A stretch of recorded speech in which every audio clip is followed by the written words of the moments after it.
FIP-OFF, le FIPA en off.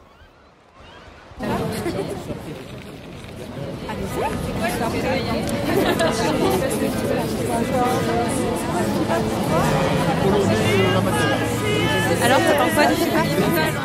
J'attends la base.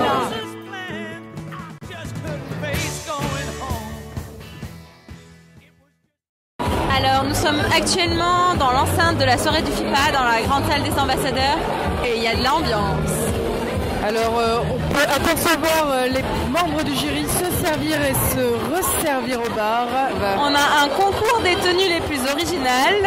FIPA d'or au petit pull fuchsia juste devant moi. Derrière nous, une dame d'humeur féline avec une robe rouge. Après, nous avons Mamie Châle, Mamie qui n'a pas quitté son châle. Pendant ce temps, le dance floor se remplit. Après la chenille, on a droit à Michael Jackson. Et quel déhanché! Les cheveux grisonnants s'affolent dans tous les sens.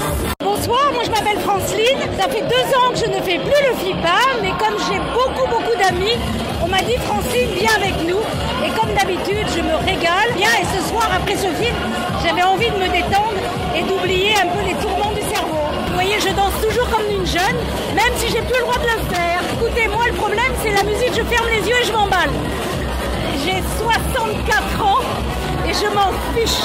C'est sympa, il y a du champagne, c'est gratuit, c'est à volonté. Moi je pense, on va revenir. En fait, je les ai inspirés parce que je suis arrivé le premier jour du hackathon, donc avec un nœud papillon. Et un de mes confrères m'a dit tiens, ma femme est 6 de nœuds papillons, on va tous en ramener. Et donc, du coup, on a tous monté des nœuds papillons et on a fait l'effet, serment un signe distinctif, le nœud papillon. Au final, une soirée chic comme ça, nœud papillon et de rigueur. Sur les FIPA, il y a des gens qui dansent quand même. Regardez ces 2 bolos là. On agit là. Finalement, on se rend vite compte que quand il y a de l'alcool gratuit, ça se passe bien. En fait. La soirée FIPA, c'est pas si mal que ça parce qu'on rencontre des tas de gens. On peut discuter tranquillement avec les réalisateurs, les producteurs, etc. Et c'est pas seulement une fête, c'est aussi beaucoup de rencontres. Je trouve que c'était un bon FIPA.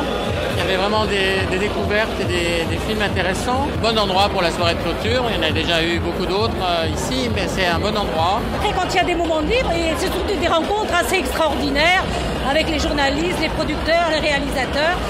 Les meilleurs moments du FIPA, eh bien, c'est les gens que j'ai rencontrés.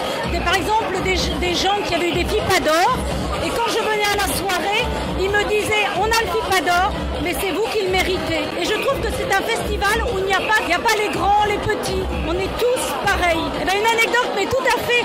Il y avait une dame très sympathique. Elle avait rencontré quelqu'un au FIPA. Et je lui dis mais où est-ce que vous l'avez rencontré, votre mari? Ben, elle me dit à une soirée ici, soirée Arte au FIPA. Et elle me dit c'est là où on s'est embrassé la première fois. Ah ben je lui ai dit vous allez me le refaire pour moi ce soir.